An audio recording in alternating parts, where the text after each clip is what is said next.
अब्बासी कुत्ते थे गरीब अब्बासी कुत्ते थे जंगल फंसाद कुत्ते थे जंगल फंसाद थे मीरपुर खान के सुप्रीम कारपोरेट के तशद्दुद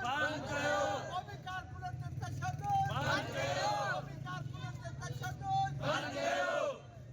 ही दहशतगर्दी ही गुंडागर्दी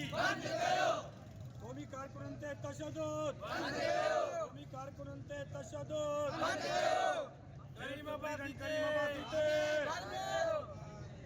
करीम अब्बासी थे हैदराबाद सुप्रीटेंडेंट जेलर थे ज़कीर अहमद थे